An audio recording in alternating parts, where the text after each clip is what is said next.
રાજકોટના ભાજપના બે કોર્પોરેટર વચ્ચેની લડાઈનો પડઘો છેક ગાંધીનગર સુધી પહોંચ્યો છે। પૈસાના વહીવટમાં ભાજપ અગ્રણી નરેન્દ્ર સોલંકી અને મહિલા કોર્પોરેટરના પતિ વચ્ચે બોલાચાલી બાદ સોલંકીએ પોતાના માણસોને મોકલી મહિલા કોર્પોરેટરના પતિ જગદીશભાઈ રાઠોડ પર હુમલો કર્યાનું પોલીસ તપાસમાં બહાર આવ્યું છે। મુખ્ય આરોપી વિક્રમ નરેન્દ્ર સોલંકીનો સાગરીત છે અને સોલંકીના કહેવાથી તેને હુમલો કર્યો હોવાનું બહાર આવ્યું છે। આરોપીના કહેવા મુજબ અને તપાસ મુજબ આરોપીઓએ નરેન્દ્રભાઈએ આરોપીઓને એવું કહ્યું કે ભાઈ તમે એના હાથ પગ ભાંગી નાખો અને હું પછી સંભાળી લઈશ બધું।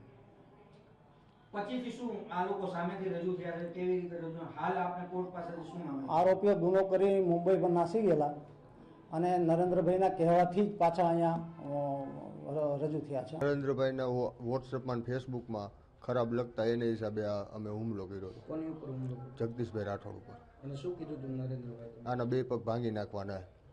કોને કીધું? નરેન્દ્રભાઈ સોલંકીએ। શું કીધું કે આવી રીતે બદનામ કરે આના કે પગ બે ભાંગી નાખે।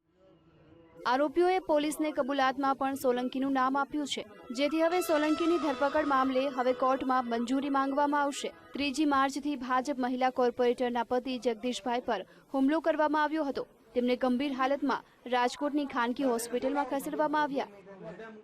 બંને બાજુ મગજમાં હેમરેજ હતું, જમણી બાજુ અને ડાબી બાજુ। ડાબી બાજુનું મગજ છે એ મેડિકલ સાયન્સ પ્રમાણે જીભ સાથે સંકળાયેલું છે। સમજતા થયા છે એટલે આવતા 10-12 દિવસમાં બોલતા થાય એવું અમારી મેડિકલ સાયન્સ તરફથી ધારણા છે કે આવતા 10 દિવસમાં એ બોલતા વાતચીત કરતા થઈ જશે।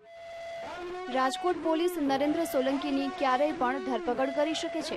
આરોપીઓએ કબૂલાત કરતા સોલંકીની મુશ્કેલી વધી શકે છે।